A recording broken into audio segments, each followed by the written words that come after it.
दोस्तों नमस्कार। कन्या राशि वाले मेरे मित्रों, आप सभी का आज के ज्योतिष के इस विशेष और आपकी ज़िंदगी में एक बहुत बड़ा परिवर्तन लेकर आने वाले कार्यक्रम में बहुत बहुत स्वागत है। हृदय से अभिनंदन है। माता रानी आपकी हर एक मनोकामना पूरी करें और आपके जीवन में सुख और समृद्धि लेकर आएं।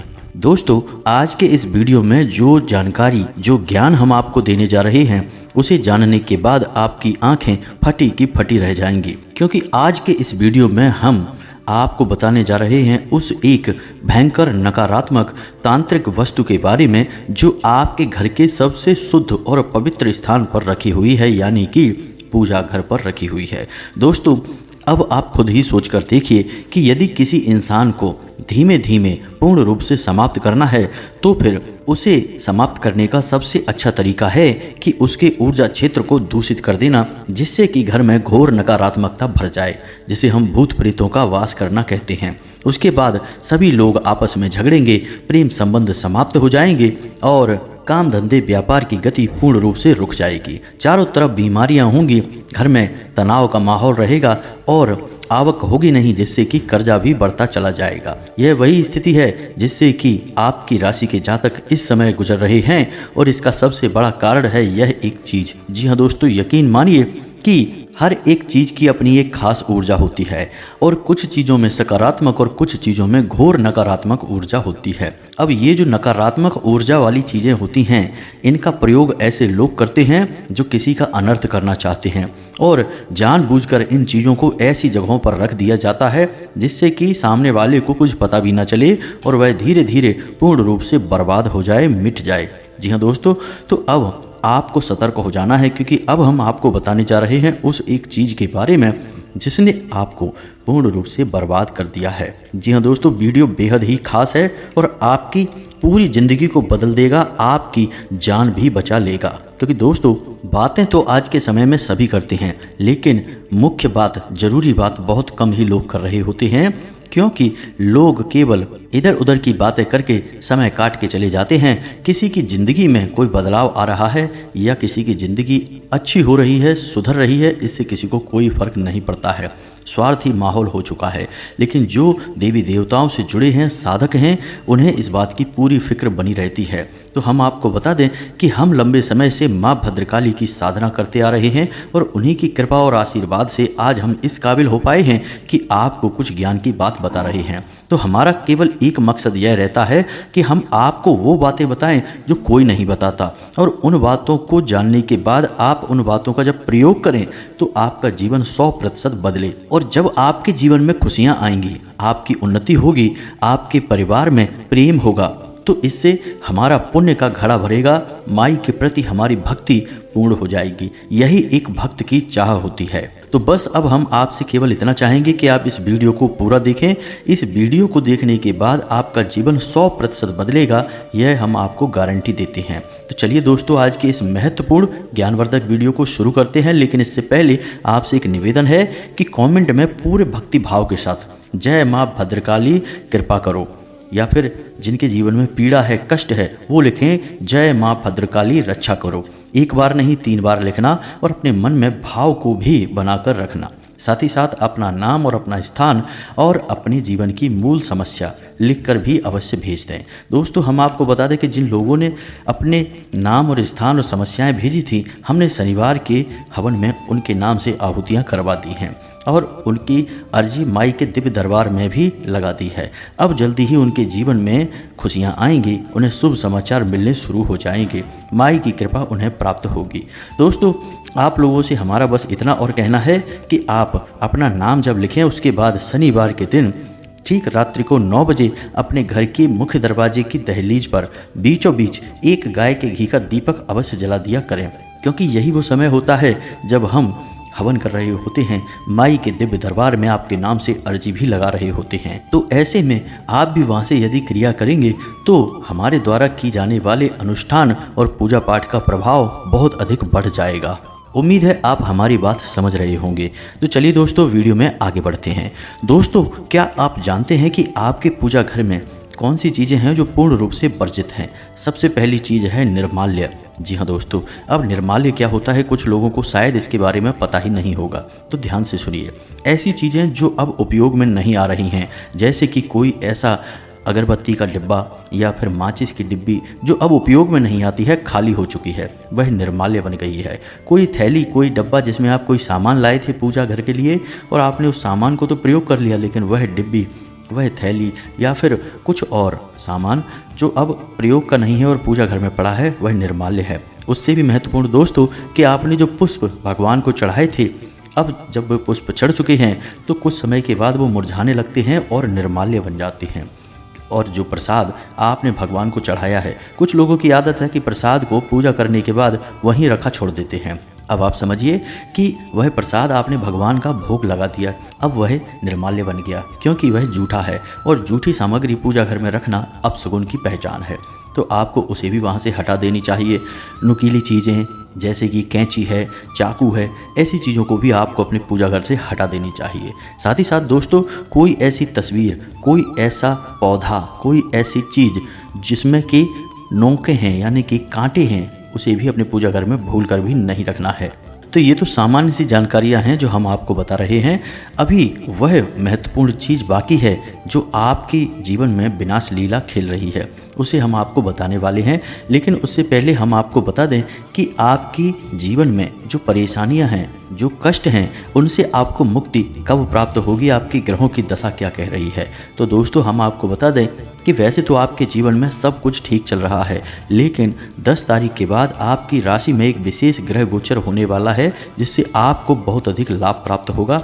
खास तौर से पद, मान सम्मान और रुपए पैसे का लाभ आपको प्राप्त होगा, खास तौर से 13 तारीख के बाद, क्योंकि 13 तारीख को सूर्य मेष राशि में गोचर कर रहे हैं और प्रथम राशि होने के कारण इसका प्रभाव सभी राशियों पर रहेगा। वैसे भी सूर्य राजा हैं और जब वे प्रथम स्थान पर गोचर करते हैं तो संपूर्ण राशियों को अपना प्रभाव देते ही देते हैं और सकारात्मक प्रभाव देते हैं।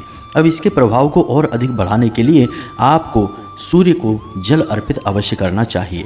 जल अर्पित करते समय आप सूर्य मंत्र का भी जाप अवश्य करें। और दोस्तों, एक बात हमेशा याद रखें कि आपके पास चाहे किसी भी प्रकार का ग्रह दोष हो, चाहे लाभ हो रहा हो, चाहे नुकसान हो रहा हो ग्रहों की वजह से, यदि आप सूर्य को लगातार जल अर्पित करते रहते हैं तो आपको जीवन में ग्रहों की वजह से बहुत बड़े नुकसान नहीं होते हैं, बहुत अधिक पीड़ाएं नहीं होती हैं, क्योंकि सूर्य ग्रहों का राजा है, केंद्र है। और जब राजा प्रसन्न है तो प्रजा और उसके मंत्री संतरी तो अपने आप ही प्रसन्न रहेंगे आपसे। आपको नुकसान पहुंचाएंगे भी तो बहुत आंशिक होगा, बहुत अधिक पीड़ा नहीं पहुंचाएंगे। इसी के साथ साथ दोस्तों, आपको एक छोटा सा कार्य और भी करना चाहिए, जिससे कि आपके जीवन में उन्नति आएगी और आपकी परेशानियां दूर होंगी। आपके घर में माँ और पिता दोनों लोग हैं, उनका आपको सम्मान करना है, उनके साथ आपको कुछ समय बिताना है। जी हाँ दोस्तों, आज के समय में लोगों के पास यही एक बड़ी समस्या है कि समय ही नहीं है, लेकिन आपको यह करना है। दिन में कुछ समय अपने माँ और अपने पिता के पास बैठकर बिताएं। जी हाँ दोस्तों, उनसे कुछ बातें करें, उनके हालचाल लें, उन्हें अच्छी अच्छी बातें बोलें, जिससे उनका मन प्रसन्न हो। जब वो प्रसन्न होंगे तो आपके सारे ग्रह अपने आप ठीक हो जाएंगे। जी हाँ दोस्तों, क्योंकि आपके पिता सूर्य हैं और आपकी माँ चंद्र हैं। अब जब आपने इतना अच्छा कार्य कर दिया कि अपने घर के ही सूर्य और चंद्र को अपने पक्ष में कर लिया, उन्हें प्रसन्न कर दिया, तो फिर राशि चक्र के सूर्य और चंद्र तो आपको पूर्ण रूप से लाभ पहुंचाएंगे ही पहुंचाएंगे।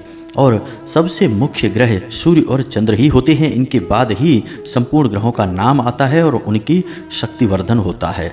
तो इन कार्यों को आपको करना ही करना है। इसी के साथ साथ दोस्तों, आपको हनुमान चालीसा का नित्य पाठ करना ही करना चाहिए। यह आपके लिए सबसे अनिवार्य उपाय है, सबसे बड़ा और रामबाण उपचार है। साथ ही साथ दोस्तों, आपको ज़्यादा नहीं तो कम से कम 2 मंगलवार हनुमान जी को चोला भी अवश्य चढ़ाना चाहिए। बस इन कार्यों को आप करिए और आप देखेंगे कि ग्रहों की तरफ से आपको पीड़ाएं मिलनी लगभग समाप्त हो जाएंगी। जी हाँ दोस्तों, तो अब बात करते हैं उस एक चीज़ के बारे में। तो दोस्तों, ध्यान से सुने। किसी ने आपको उपहार में कोई एक ऐसी चीज़ दे दी है जो कि आपको अपने घर में लानी ही नहीं चाहिए थी, जैसे कि ताजमहल की तस्वीर है या फिर कोई कांटेदार पौधा या फिर उसकी तस्वीर।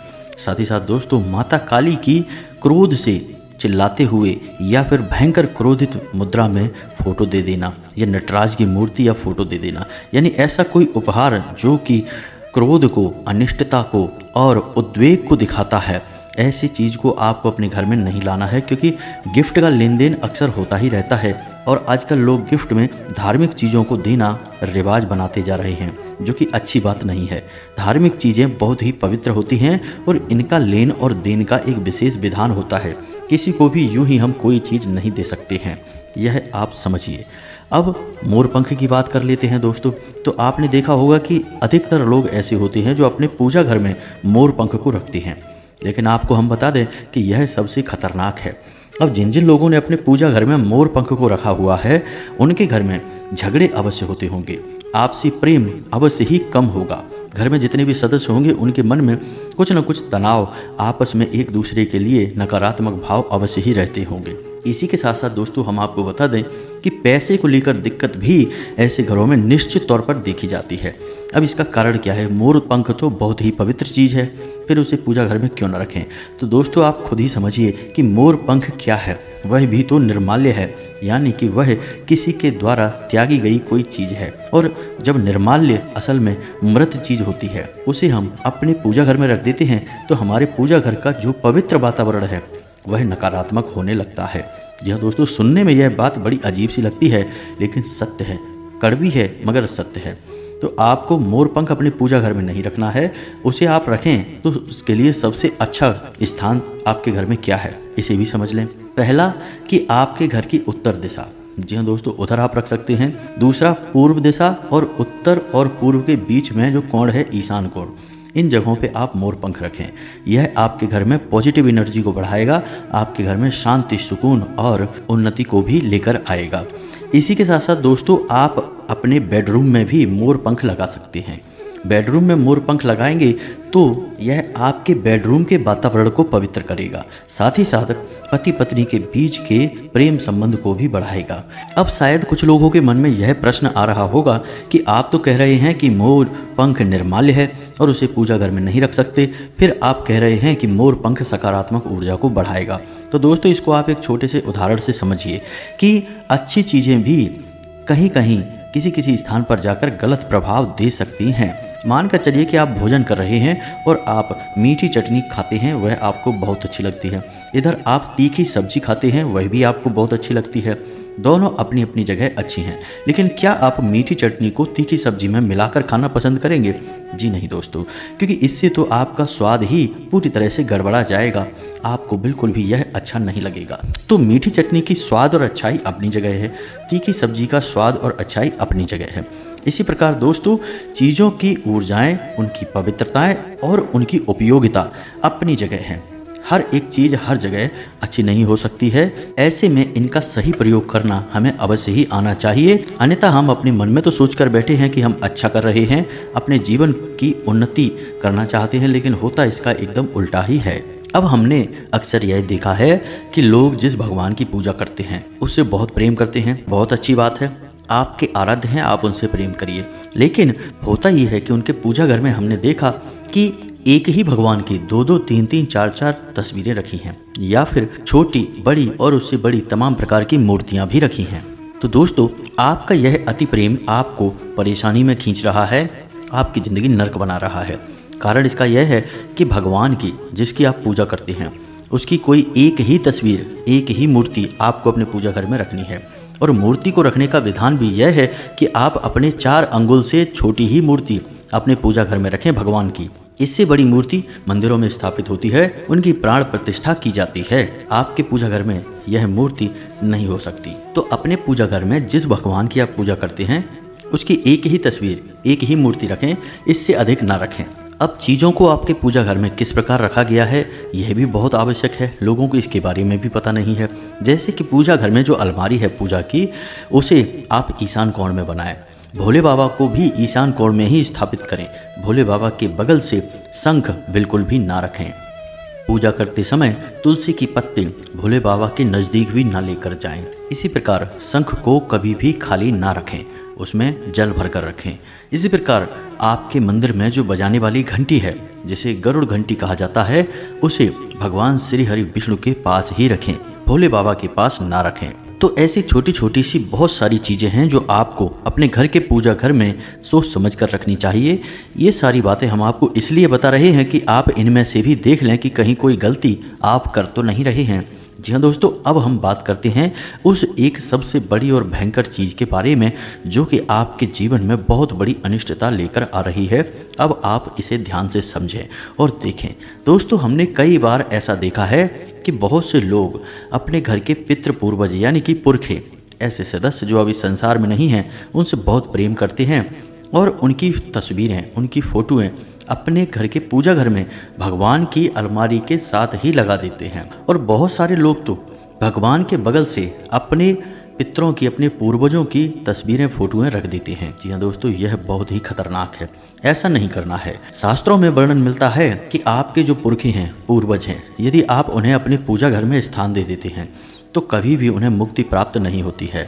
अब जब मुक्ति प्राप्त नहीं होगी तो वे प्रेत बनकर भटकेंगे, और प्रेत बनकर भटकेंगे तो वे अपनी इच्छाओं की पूर्ति भी करना चाहेंगे, क्योंकि प्रेत योनि में सारी इच्छाएं बिल्कुल वैसी ही होती हैं जैसी कि जीवित इंसान की होती हैं, और उन इच्छाओं की पूर्ति के लिए प्रेत यहाँ से वहाँ भटकता है। और ऐसे में प्रेत माध्यम बनाते हैं अपने ही घर के सदस्यों को। हमने बहुत से ऐसे परिवार देखे हैं जो कि पूर्ण रूप से तबाह और बर्बाद हो गए, जबकि उनका समाज में बहुत अच्छा वर्चस्व हुआ करता था, लेकिन अपने ही पितरों, अपने ही पूर्वजों की पीड़ा के चलते वे इतनी बुरी तरीके से मिटे कि समाज में से उनका नामो निशान, अस्तित्व ही मिट गया और बदनामी के कई सारे कलंक भी उनके ऊपर लग गए। जी हाँ दोस्तों, एक हमारे जानने वाले परिचित के हैं, उनके यहाँ भी हमने यही गलती देखी। तो उनके यहाँ हुआ यह है कि उनके घर के दो बेटे, दोनों भाई यानी बड़ा भाई, उसने अपने शादीशुदा जीवन को ही त्याग दिया और किसी अन्य महिला के साथ कहीं और रहने लगा और अपने पूरे घर से संबंध त्याग दिए। जी हाँ दोस्तों, माता को भी भूल गया, अपने भाई और अपनी पत्नी और अपने बच्चों को भी भूल गया। अब उनसे कोई संपर्क नहीं है, बात भी नहीं होती है। जी हाँ दोस्तों, इसी प्रकार दूसरे भाई ने एक दूसरी जाति और वर्ण की महिला के साथ में शादी कर ली, जो कि बहुत ही खराब हुआ। समाज में इससे बहुत थू थू हुई। अब दोस्तों, ये दोनों ऐसे संबंध हुए जिससे कि उनकी समाज में बहुत बेइज्जती हुई। दूसरा कि वे दोनों ही घर के कमाने वाले सदस्य थे, तो जब परिवार छिन्न भिन्न हो गया तो कमाई भी पूरी तरह से बर्बाद हो गई। जहां पहले लाखों के वारे न्यारे होते थे, वहीं अब घर का खर्चा चला पाना भी मुश्किल हो रहा है।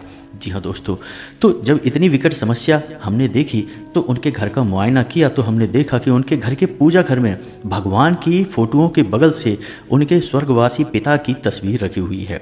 जी हाँ दोस्तों, और भगवान के साथ साथ उनके पिता की भी पूजा की जा रही है।